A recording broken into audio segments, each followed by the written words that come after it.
In the beginning, the world was made perfect. Humanity was created to walk in harmony with its Creator, but something changed. A choice based upon a lie, a turning away from the one who gave life. And with that, the earth too began its slow unraveling.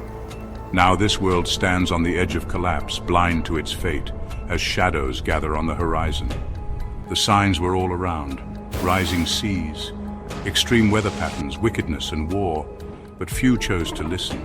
Even through prophets, witnesses, and even his own son, humanity was forewarned. Yet the noise and growing pains of the world grew louder, drowning out his voice for those refusing to see nor hear.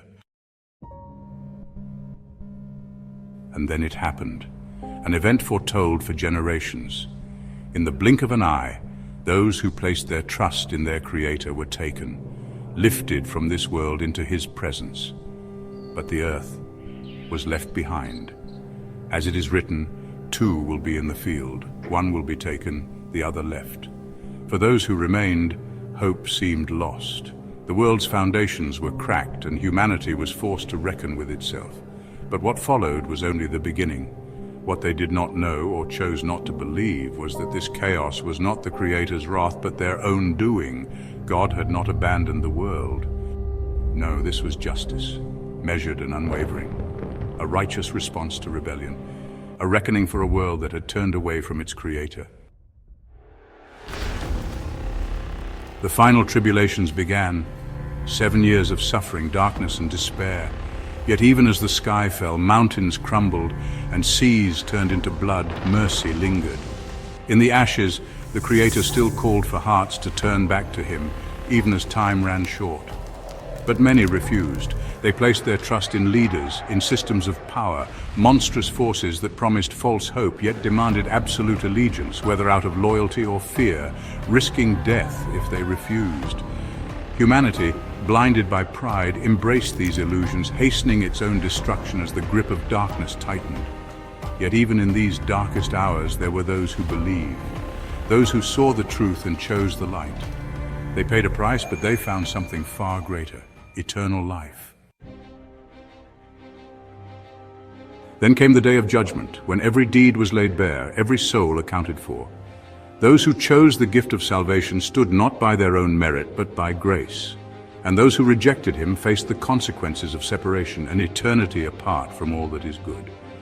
Hell is not merely fire or torment, it is the absence of God himself, the source of life, joy, and peace. Without him there is only emptiness, suffering, and despair. This place was never intended for humanity, but for the forces of rebellion, those who chose to defy their Creator. Yet, in choosing to follow the path of deception, many now share in this fate, including the one who led them all astray, eternally separated from the presence of the one who is the source of all goodness. But for those who accepted God's free gift of salvation, a new beginning awaited, a new heaven, a new earth. Here humanity lives as it was always meant to, free from the shackles of sin, joyful and fulfilled. Creation sings in harmony and death is no more. Every soul is renewed and every body is made whole.